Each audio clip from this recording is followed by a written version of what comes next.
The Tom Woods Show, episode 1461. Prepare to set fire to the index card of allowable opinion. Your daily dose of liberty education starts here. The Tom Woods Show.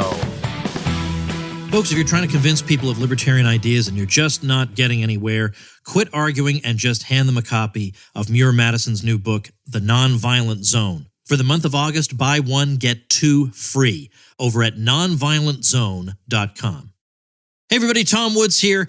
Absolutely delighted to have Kyle Mann with us. He is editor-in-chief of the Babylon Bee. I know I promised this episode a couple days ago, but I forgot about the debate episodes where we analyze the presidential debates, and those are time-sensitive. Those have to be aired immediately. But better late than never with Kyle. The site, of course, is babylonbee.com. You've probably seen headlines of theirs. It's a satirical site, hysterical, wonderful, makes such excellent points just in pithy headlines. You've probably seen them on Facebook in particular, where they get quite a bit of engagement. So there's a story behind it, and we're going to be talking about that today. Kyle, welcome. Yeah, thanks for having me. I am a huge fan of yours, and I see most of your material, I think, like most people, on Facebook, and I see the headlines. Sometimes the headline is all I need to see, but really, you got to, come on, you guys are doing hard work. You should click through and take a look. But I'd like to know, first of all, how you would describe what it is you do, and secondly, how it got started. Yeah, we do Christian news satire, so we try to poke fun of current events, the church, theology, pretty much anything. But we try to do it, from a worldview that's consistent with the Bible, consistent with Christian beliefs, which really informs how we tackle satire and humor. The site was launched in March 2016 by my friend Adam Ford, and he was a fan of sites like The Onion, but most humor and most satire being done in that space was being done from a place that was really not friendly to Christian beliefs and not friendly to a worldview that's consistent with the Bible. So he wanted to do something where we could communicate truth in a format that wasn't really being done at the level that we wanted to see. I've got so many things that I'm so curious about. The first thing I want to mention is that, I eventually want to get to talking about the Facebook algorithm and the struggles that are associated with that. I mean, Sometimes you have to tailor your message just to make sure that it gets an audience. So I do want to get to that. But I can't help mentioning, first of all, that most of what I see from you guys is political satire.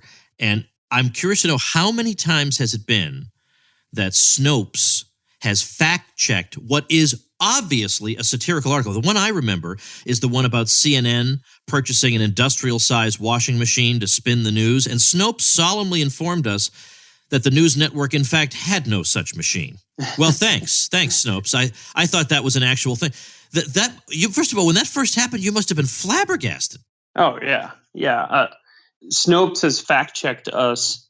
I think it's over 36 times. I mean, it's 30. That's unbelievable.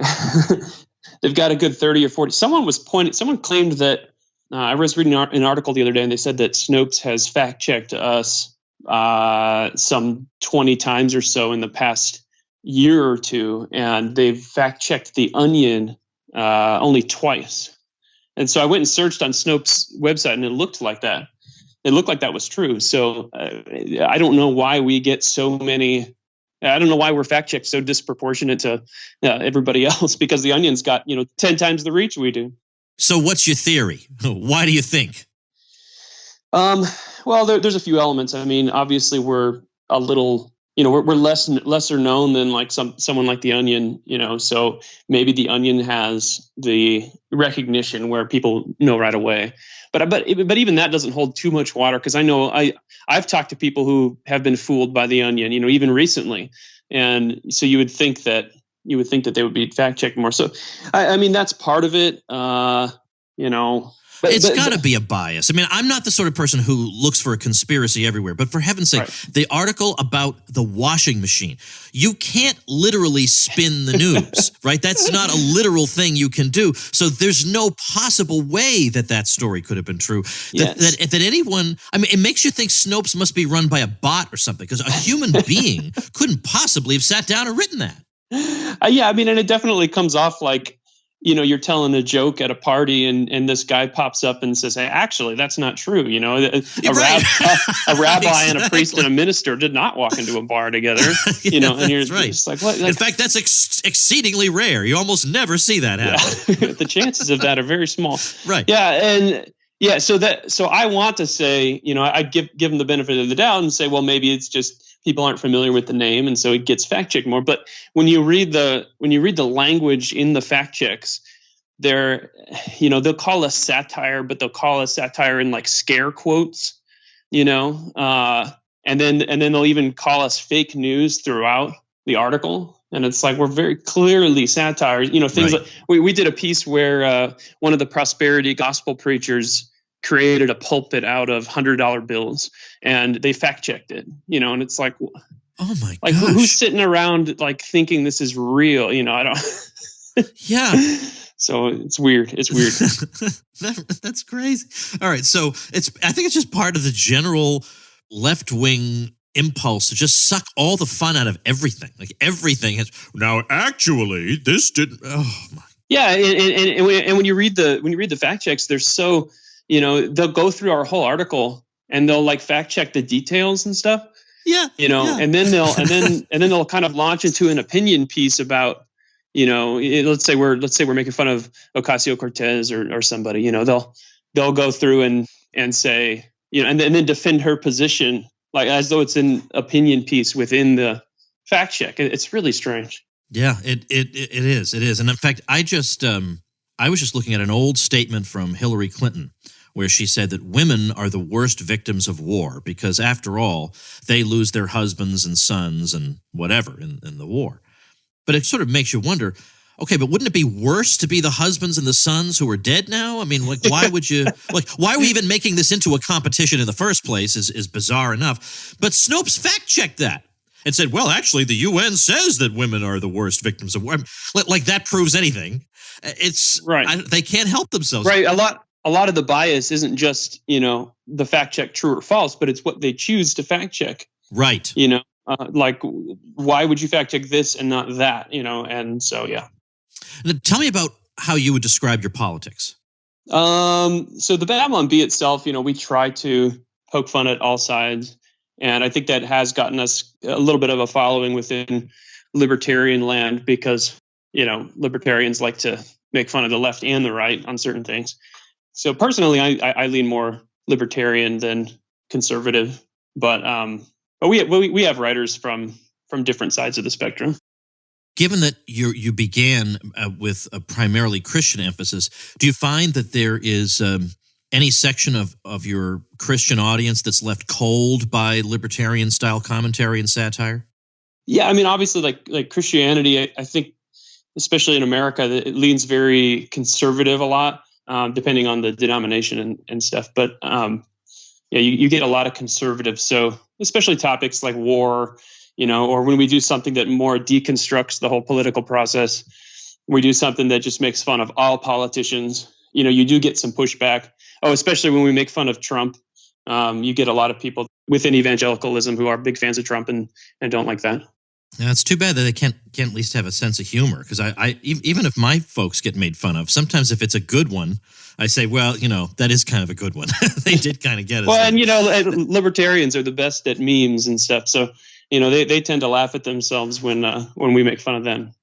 Is there one particular, maybe a handful of pieces that went just shockingly viral that just got the biggest audience of all? What were they?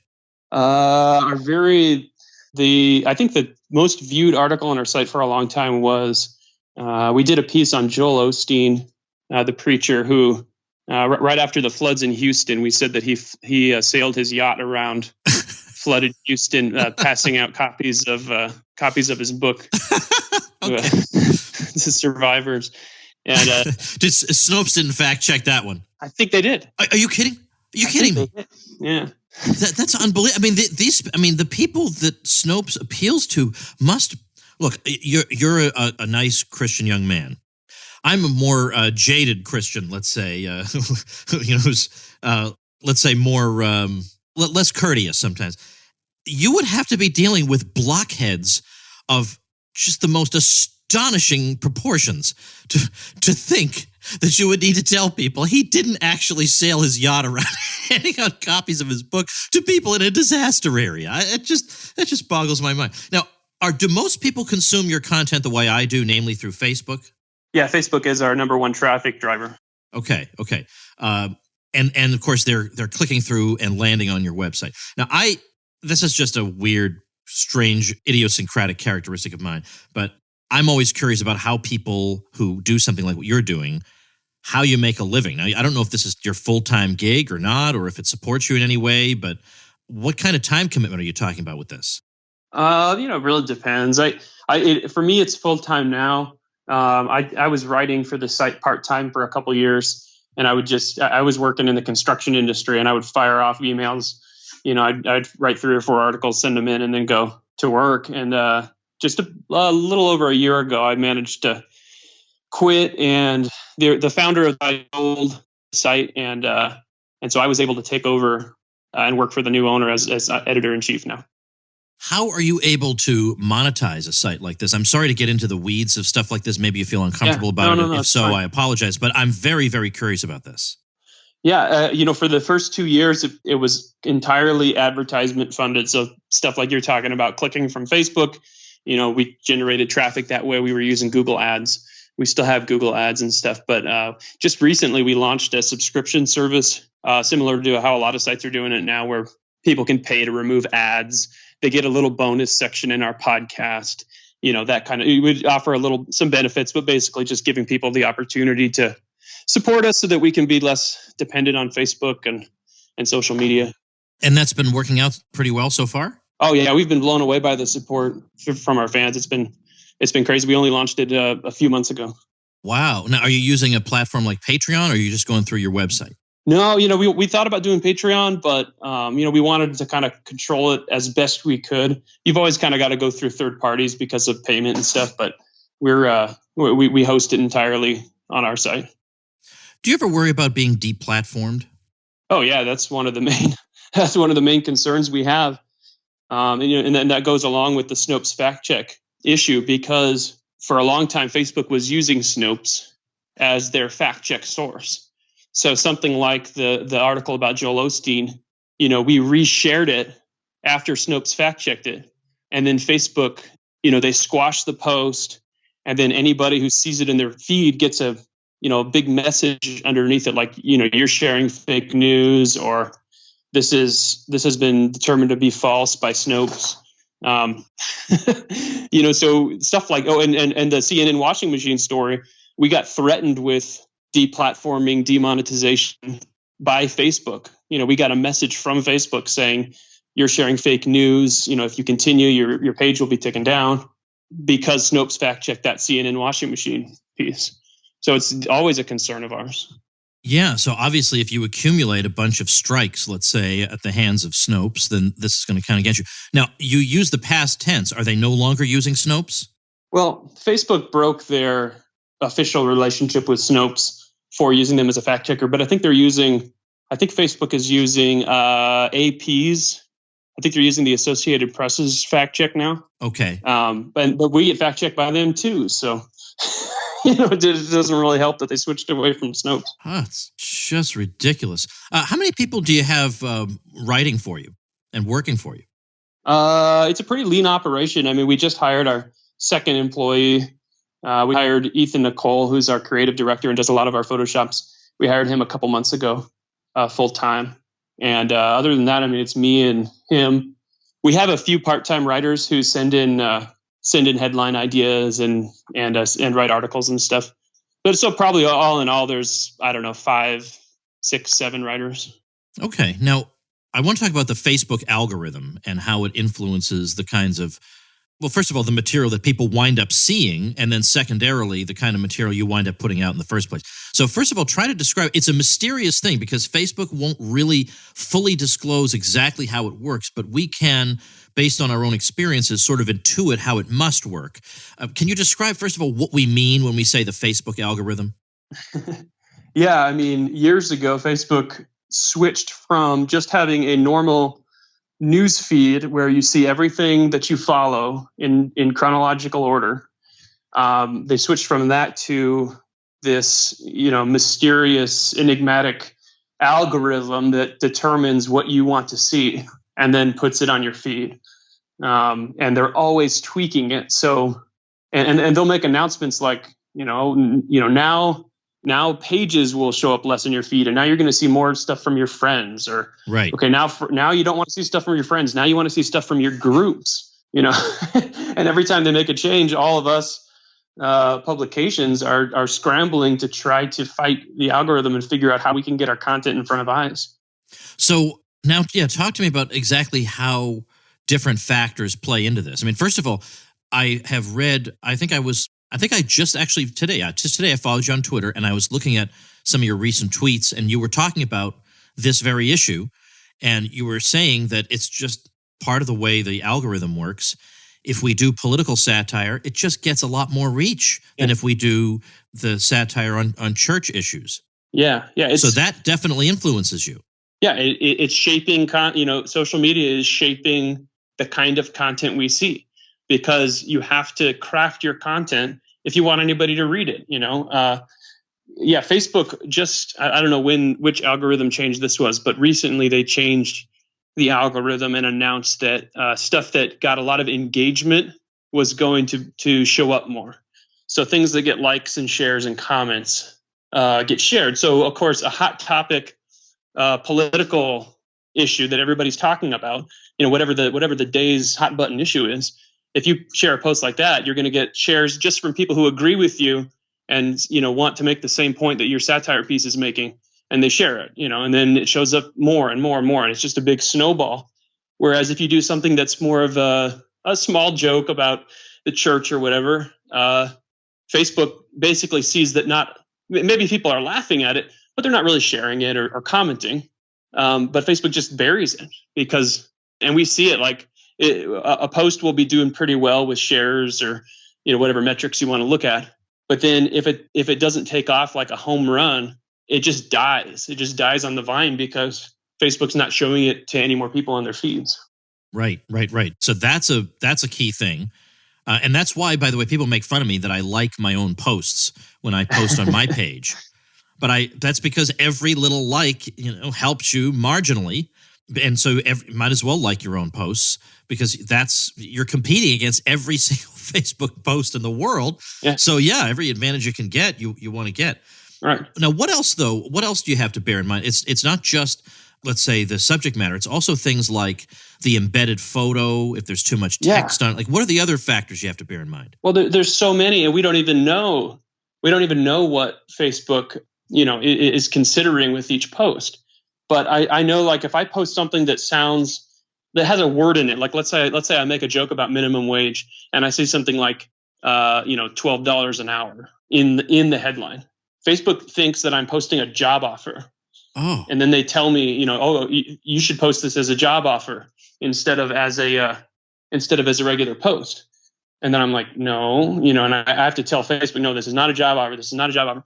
And, and then the post will go up, and you get this, I don't know, but I get the sense that it's not really, the Facebook really isn't showing it to that many people because I think so. Yeah. I think because deep down they don't believe you. Right. They think, no, that really is a job offer, and most people aren't going to want to see this, so we're going to limit the scope of it. Yeah, it kills. We want to do a lot of parodies of clickbait. You get those posts that are like, you won't believe what happens next. Yeah, right. And we've done pieces like this. Or number 7 will really surprise you. That sort of thing. And obviously, those kind of posts, not a lot of people like those clickbait things. But as a parody of them, they can be pretty funny. We did one way back where it was like, this man jumped in front of a freight train and declared, words of victory over the freight train. You won't believe what happened next. And, obviously the joke is that he gets flattened. Right. When we first shared it, years ago before Facebook had a ton of these little stipulations in the algorithm, it did really well on our page. And we reshared it recently, and I think it was, our average post probably gets a few thousand likes and say 1,000 shares. Well, recently, we reshare that one, and it gets 20 likes or something, and 3 shares. And you absolutely know that Facebook is, you're sharing clickbait. So it's really killing comedy. It's really killing all the ways that we can approach comedy creatively. Yeah, because here you are trying to parody something that annoys people, and Facebook just thinks it's another case of something that annoys people. Right. So you can't do comedy, but it's very annoying. Yes. I want to read a question that was submitted. I mean, basically, I've been more or less drawing from questions submitted by folks in my supporting listeners group, because when I told them you were coming on, they couldn't have been happier. Somebody says this: do he and his writers find it tedious to come up with funny headlines and articles constantly? I saw a talk with the founder of The Onion once, and he went on and on about how much labor it is to come up with funny stuff all the time that hits the right satirical mark. He made the job sound more like drudgery than fun, wondering if the Bee experiences the same thing. Yeah, I mean, comedy is work, and for sure, I agree with that to some extent.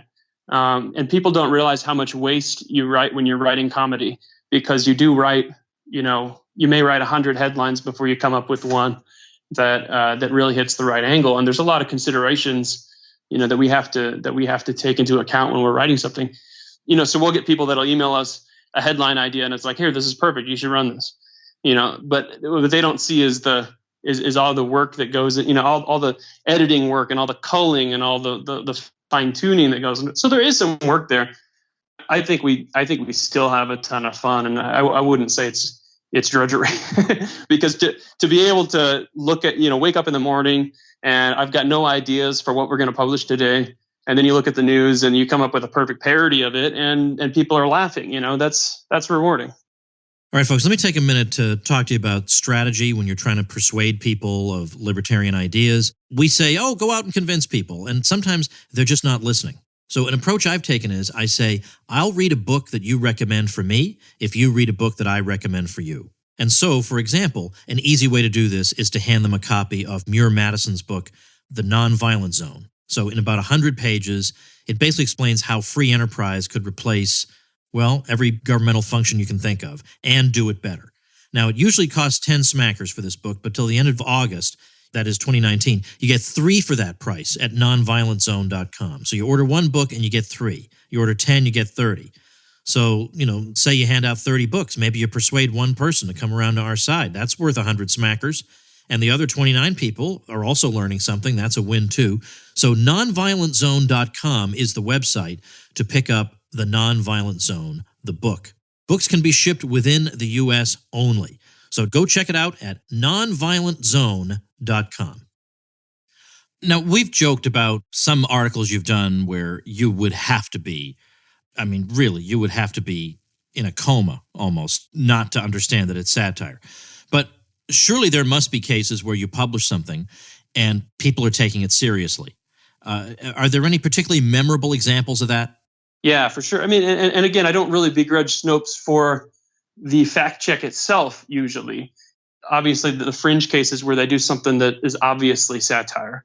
But, there's ones that we do that are a little drier. And I get why people might be fooled.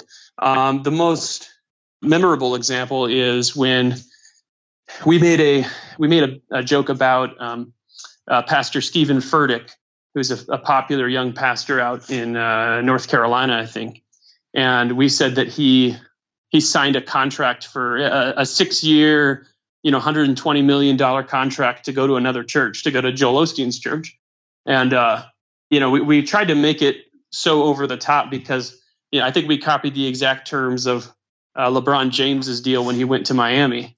So that was, so we were trying to make a parallel between, celebrity pastors and celebrity sports stars. So we do this piece and it got so out of control. It was like on the local news in North Carolina. It was on the news in Houston. Lakewood Church came out and issued a statement about it. And then Stephen Furtick went on his social media and dispelled the rumors that he was going to accept $120 million to go to Lakewood.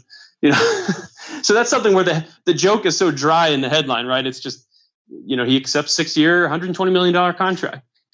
And so you kind of have to have an understanding of those numbers to really, and the fact that we're parodying a famous sports contract. And if you missed that, you might believe it.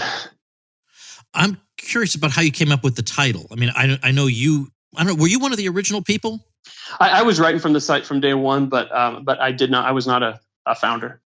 Okay, so how did whoever came up with the title come up with the name for the Babylon Bee?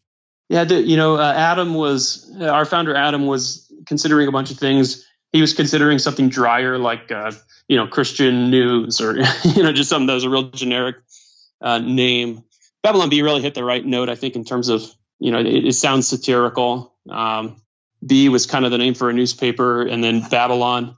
Within the Bible, obviously Babylon was where Israel was in captivity and in exile, and so that's kind of the idea, is that we want it to come off like reports from Babylon, reports from the church in exile in America. I think is the idea. Right. Now, given that you started off primarily doing Christian satire, what was it precisely that you saw in the Christian world or among evangelicals that you thought needed satirical treatment? Yeah, common topics that we hit a lot early on, and we still hit, are the prosperity gospel was a big one. I think for us that was one of our big, and is one of our big targets. You mentioned a couple names there, but can you tell people what that actually is?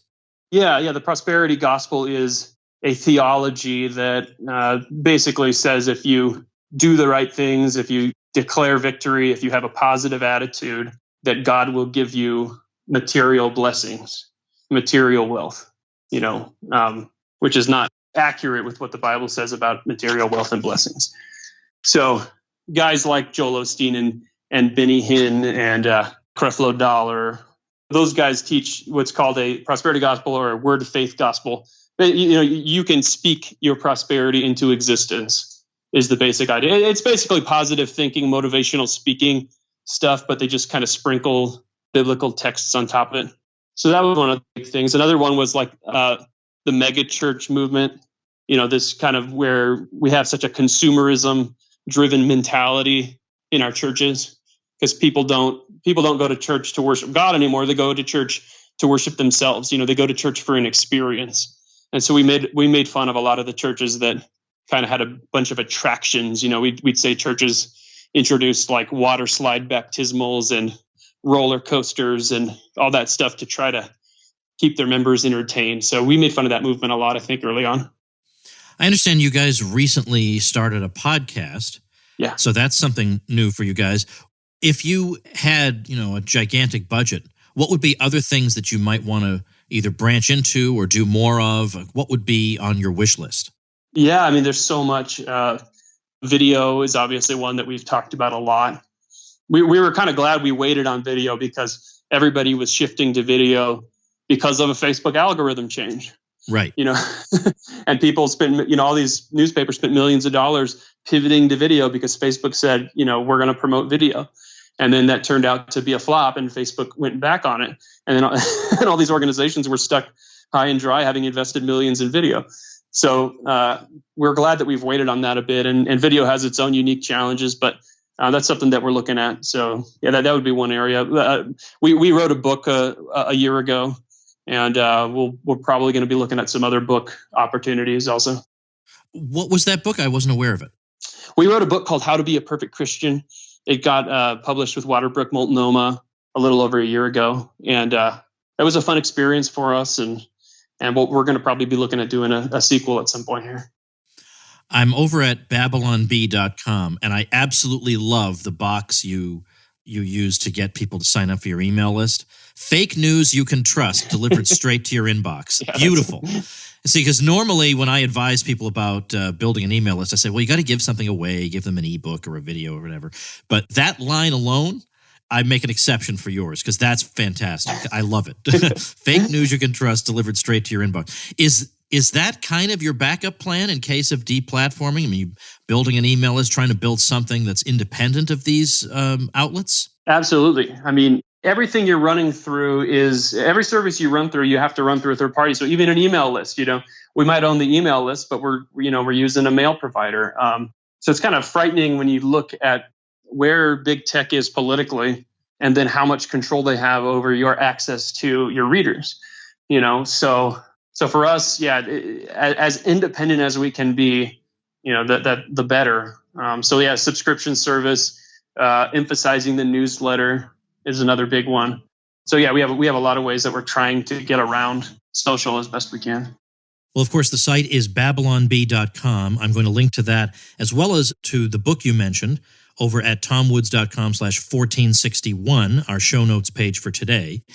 And so if you haven't seen Babylon Bee, maybe you're not on Facebook or something, because it really is everywhere. Everybody is sharing their material. But if you haven't seen it, you'll definitely want to go to babylonbee.com and support them and check it out, because it's just great. I mean, the headlines alone are just absolutely priceless. So I know it's hard work, and sometimes it's annoying dealing with fact checkers, and then you got to worry about what's this doing to your reputation among the powers that be at Facebook. It's annoying, but it's really, really worthwhile stuff that you're doing, and I'm glad you're doing it, and I appreciate your time today. Thanks so much. Yeah, thanks a lot.